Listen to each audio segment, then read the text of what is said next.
Miriam Clark arrived at Vellum, a linen and glass kind of restaurant where the napkins had more structure than most marriages, a full hour before the reservation she'd written in her planner. The hostess, all pearl studs and perfect posture, offered her a bar seat and a view of the private room where, later, there would be champagne and speeches and the introduction of Preston Hale, the man her daughter Lena said she loved with a faith Miriam envied. The dining room was almost empty at this hour, a hush of silverware and low jazz. Miriam set her worn leather planner on the bar, smoothed the page where she'd scrawled 7 p.m. in hopeful ink, and only then realized the confirmation on her phone said 8 o'clock. She smiled at herself. Of course, she murmured, accepting a glass of water and the kindness of being unhurried. From the private room drifted voices, intimate as breath. A woman's laugh, sharp, familiar, followed by a man's confident murmur. Miriam would have known that laugh anywhere. Lena's. The sound of her daughter's happiness had always lit her like a candle. Tonight, though, the flame wavered. She's a problem we have to solve, Lena said. Not unkind, but cleanly, like a surgeon mapping a cut. Miriam froze. The bartender stepped away to polish glasses. The music laid a soft veil. Through the cracked door, she saw only silhouettes. Preston's shape bent closer, attentive, like a man measuring a deal. She won't sign unless we frame it as care, he said. Medical. Safety. People love safety. She's naive, Lena replied. She'll believe it's for her own good. Then we sell the house, roll the cash into Hale Venture Partners, and, Preston, look at me, no loose ends. Miriam's fingers tightened around the glass. The cold bit into her skin. She had always believed in the elastic miracle of mothers. How you stretch and still hold. But there seems you only notice when they split. After the wedding, Preston said, we find a place, somewhere with activities. He made the last word sound like a sedative. Out of the city, Lena agreed. We can call more often that way. The laughs that followed weren't cruel so much as thoughtless, the easy laughter of the very young standing at the cliff's edge of the future, tossing pebbles into whatever and whoever stood below. Miriam set down her water. She did not stand to challenge, did not interrupt like a store mother, arms crossed, voice raised. She learned in that frozen minute that some truths arrive like weather. You don't argue with rain. You get your umbrella and you go. She thanked the bartender, apologized to the hostess for the mix-up, and slipped into the March evening. The air smelled like thawing soil. Miriam walked home without recalling the turn she took. She did not cry. She counted instead. The years of extra shifts, the nights she stitched him so Lena could have uniforms that fit, the insurance payout after Robert's heart failed in their dim kitchen, money she folded back into Lena's tuition because futures are the only savings account some people have. At the apartment, she made tea and didn't drink it. She opened the drawer where she kept important papers, deed, will, account statements, and stared at her name printed in the tidy fonts of institutions. She was tired enough to sleep on the rug, but sleep was a luxury people earn by feeling safe. She picked up her phone. Rosa Alvarez would still be awake. Grief and humor kept Rosa on the late shift of friendship. I heard something, Miriam said when Rosa answered, and I think I've been asleep for years. You're awake now, Rosa replied. That's the part that matters. Miriam looked around at the apartment that had held every version of her life. The string of paper cranes Lena made in 5th grade drooping in the hallway. The bowl that still smelled faintly of Robert's cologne, because grief is a house that never fully airs out. 60 Minutes Early had delivered a lifetime on time. She reached for a pen. On a fresh page, she wrote, in letters that didn't tremble, 3 words that were a promise to herself. No more paper walls. By midnight, she had a list. A lawyer who specialized in elder law and asset protection. Rosa would ask around. A new bank for accounts Lena didn't know existed. A visit to the notary at the pharmacy that also sold birthday balloons, because life is subtle like that. She closed the drawer, switched off the kitchen light, and lay in bed with her eyes open. Outside, a siren stitched through the dark and then faded. Miriam exhaled. Tomorrow would be the most ordinary day she had ever planned to change her life. Adrian Cole had the calm of a man who wrote his arguments in pencil and always found the eraser. His office smelled faintly of wool and old books. He listened while Miriam told him about the private room at Vellum, about Lena's laughter sliding over her like ice water, about the documents her daughter had brought 3 weeks earlier, simple estate updates, Lena had said, for emergencies, with the paragraph that might as well have been a trap door, durable power of attorney granting full control over Miriam's assets. Don't sign anything else, Adrian said, hands folded. We'll build a wall that looks like a garden. He proposed an irrevocable trust with a name plain as a brown coat. The Junction Street Trust, with a professional trustee who didn't flinch. The deed would move quietly, like a chess piece at dawn. Accounts would be consolidated, beneficiaries updated. A new will would speak as clearly as Miriam never had.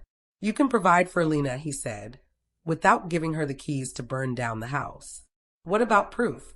Miriam asked, surprised by how steady her voice sounded. If they press.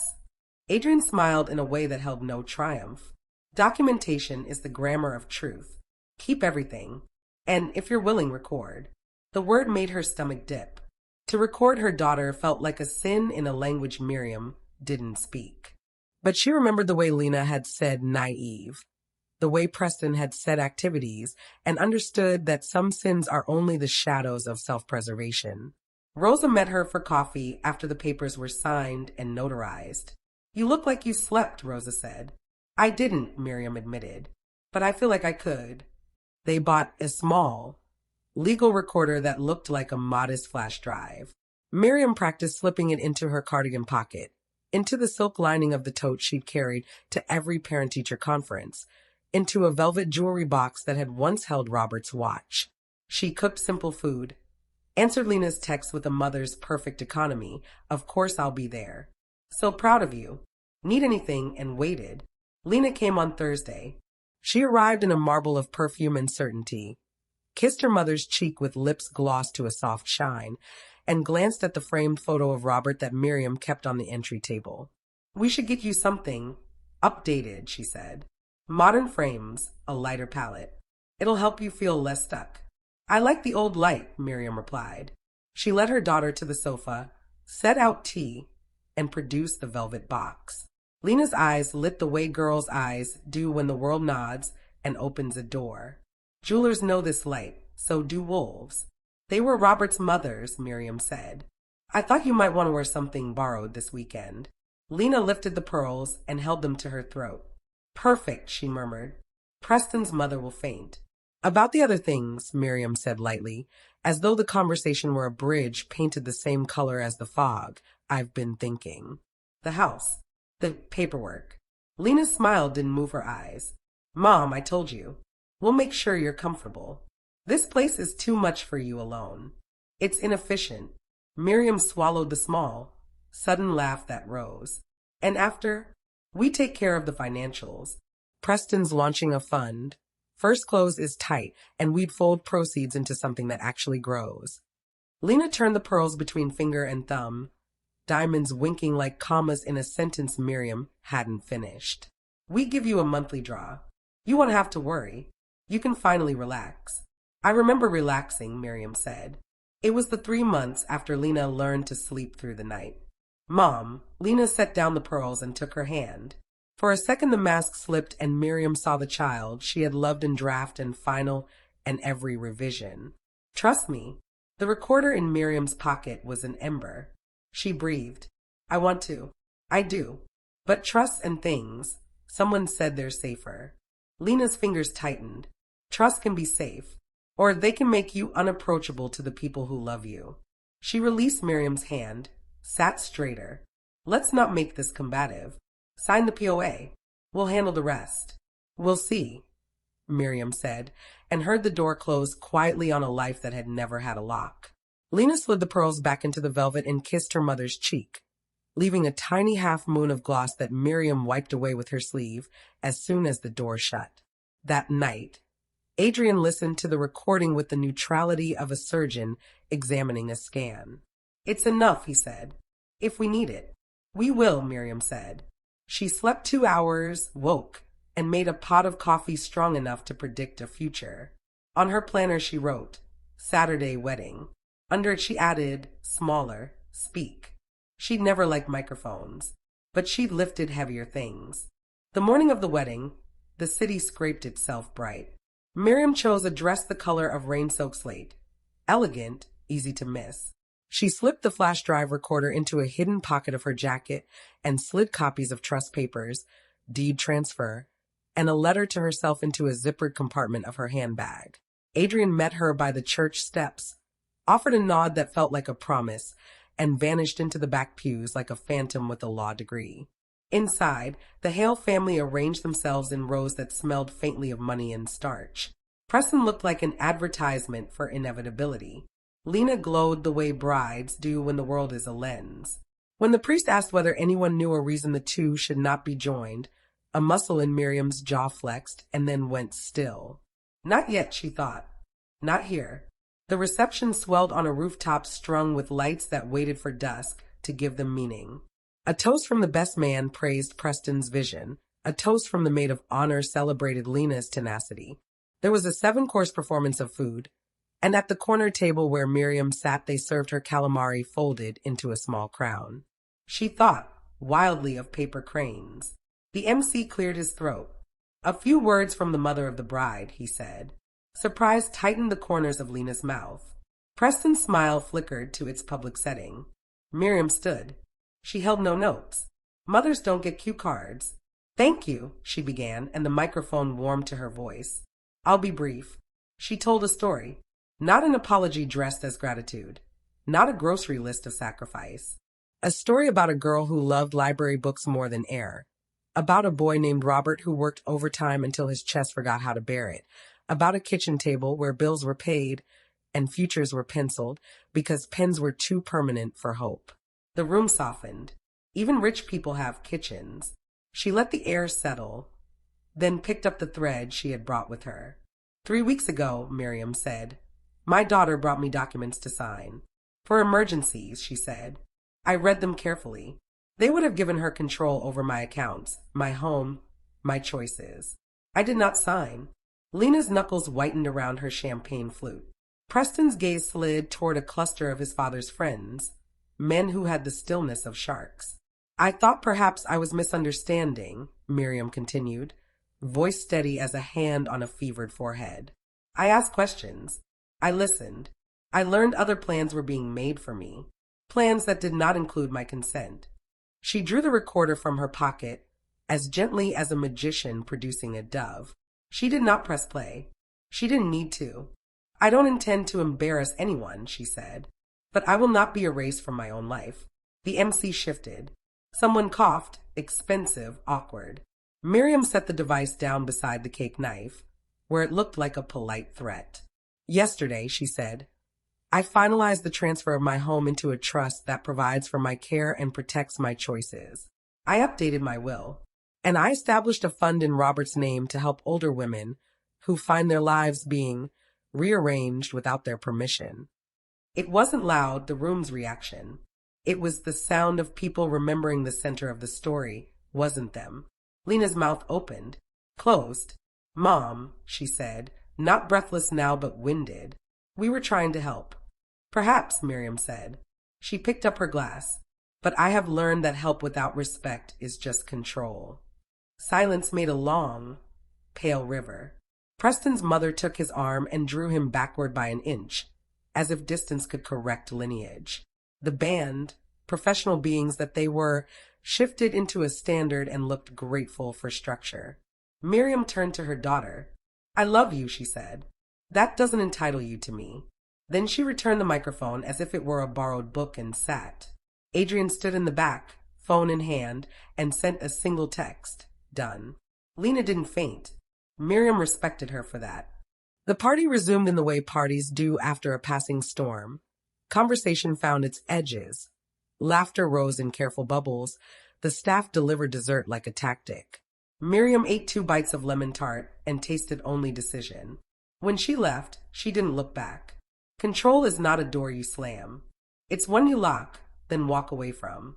By Monday, the internet had done what it does. Alchemized gossip into scripture. A guest discreet video of the bravest toast I've ever heard went modestly viral, framed as a parable about boundaries. Miriam avoided the comments. Dignity is a finite resource. Preston's father called Adrian, learned the word irrevocable, and stopped calling. Lena sent 3 texts. Mom, can we talk? You blindsided me. I was protecting you. And then a long email that read like a press release with the bruises edited out. Miriam replied once. I'm available to talk with the mediator present. Love, M. Rosa brought soup. You look taller, she said. Did you grow 2 inches on Saturday? I found my spine, Miriam said. Turns out it's a full-length model. They packed the apartment with care that felt ceremonial. Miriam kept photographs, a cedar box that held Robert's watch and Lena's baby teeth, a blue mug with a chip like a crescent. She sold the rest. The Junction Street Trust wired a fair stipend to a modest new account, and Miriam signed a contract on a small, bright rental with a balcony, and a view of a park the city kept trying to rename. Adrian called with updates that sounded like closing credits. Everything's recorded, he said. The trustee is in place. The fund has its own EIN. Anyone who wants to reach you about your assets will talk to a professional who enjoys saying no. Does relief always feel this much like grief? Miriam asked. Yes, he said gently. But grief is what proves love existed. Relief is what proves you exist. Miriam took long walks. She slept 8 hours in a row and woke shocked at her body's decency.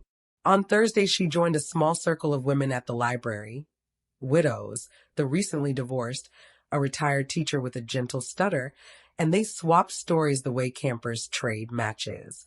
A woman named Dia asked if Miriam regretted saying what she'd said. I regret the years I didn't say anything, Miriam replied. The wedding was just a sentence with a period. Lena wrote a letter in a blue envelope 6 weeks later. The handwriting was careful, as if forgiveness could be earned by penmanship. She apologized for a language that sounded transactional, for letting Preston's world shape her thinking, for making plans over Miriam instead of with her. She did not mention the private room at Vellum. The omission shone like a clean window. You could see through it to what remained unsaid. Miriam placed the letter in a drawer with the cedar box and the baby teeth. She wrote a reply that was 3 lines long and did not mail it. I love you. I am safe. When you're ready to see me as a person, call Adrian. He'll schedule us a time. On a Saturday in June, she took a bus to the Arboretum, watched families lean toward one another beneath trees, older than their arguments, and felt something unclench. The world was full of beginnings pretending to be endings, and endings dressed up like starts. She bought a soft pretzel. She didn't think of Lena for 10 whole minutes. Healing, she realized, was less a destination than a stretch of road where you finally stop counting the miles. Late summer, the phone rang. Adrian's number. She's asked for a meeting, he said. You. Her, neutral room. No surprises. Miriam's heart did the old mother thing. Flared, then steadied. Okay, she said. Rules. 3, Adrian replied. No money talk. No past tense justification spirals. No documents without my review. They met in a mediator's office with plants that looked sincerely alive. Lena arrived alone, hair pulled back, face bare of the armor of contour. For a moment, Miriam saw the teenager who had sat in that kitchen and traced algebra problems while Miriam pretended to understand. I'm sorry, Lena said. It had none of the varnish of the letter. I thought love meant absorbing. Preston's people, his mother, made it all sound reasonable, strategic. I was embarrassed by how small our life had been. I thought I could make it bigger she swallowed. If I made you smaller. Miriam let silence be the language that followed. The mediator nodded once, and then vanished the way good mediators do. I'm not ready to reconcile, Miriam said at last. Not the way you mean the word. But I am willing to have a relationship built on what actually exists. 2 adults who owe each other honesty, not control. Lena's eyes shone. I can live with that. We'll see, Miriam said, and allowed herself a small, tired smile. I learned a new phrase this year. Conditional optimism. When they parted, Lena hugged her carefully, as if approaching a museum piece on loan. Miriam hugged back like a person. She walked home through a city that had not, in fact, been replaced by a better model while she wasn't looking. The park still kept its name. The florist still misread her face and offered lilies when she wanted sunflowers. She bought both. On her balcony, as dusk edited the edges off the buildings, She raised a glass of water to the air. To paper walls coming down, she thought. To doors that close without slamming. To speeches you never imagined you'd give, and the quiet after, where a life breathes like something finally free to choose. Autumn folded itself into the seams of the city. Miriam joined a ceramics class where clay forgot it was earth and remembered it was vessel. She volunteered twice a month with a legal clinic that helped older tenants fend off landlords with appetites. She learned the names of her neighbors' dogs and let a terrier named Button convince her that routine is simply devotion with a schedule. The Junction Street Fund sent its first grants. A month of rent for a retired bus driver whose son had borrowed his pension. A pro bono assessment for a woman being encouraged to move into a facility with too many locked doors. A stack of grocery cards that a social worker turned into dinners on tables where fear had sat too long at the head. Sometimes, at the market, someone would stop Miriam. "Are you the one from the video?" And she would smile and say, "Only on Saturdays," which was almost true. Reputation is just a coat. You can wear it, but you shouldn't sleep in it. Lena called every other week. Sometimes they spoke of weather, sometimes of memory. Once, haltingly, about Robert and the way grief calcifies and then, years later, softens like sea glass. Preston evaporated from their conversations the way a storm leaves a street. Wet, but survivable. Miriam did not ask about him. Not everything requires inventory. On her 70th birthday, Rosa organized a small, loud dinner at a place with a neon sign that refused to die. After cake, after toast, after a terrible rendition of a Motown classic that made the waiter laugh into his sleeve, Rosa leaned in. "Any regrets?" she asked. "Only that I didn't buy better walking shoes sooner," Miriam said. Then she raised her glass again and said the truest thing she'd learned. It's never too late to stop auditioning for a role you already own. When she went home, the balcony waited. The park exhaled its leaf-brown breath. Miriam sat, wrapped in a sweater that used to belong to the version of herself who thought endurance was the same thing as love. She knew now that love without respect is just elaborate patience, and respect starts in the mirror. Somewhere, a wedding band played a standard it would play for years. Somewhere, a mother swallowed a hurt so her child could finish a sentence. Somewhere, a daughter realized the person she tried to manage contained a history she could only learn by asking. Miriam closed her eyes. She didn't need a microphone to speak anymore. She had a life that answered back.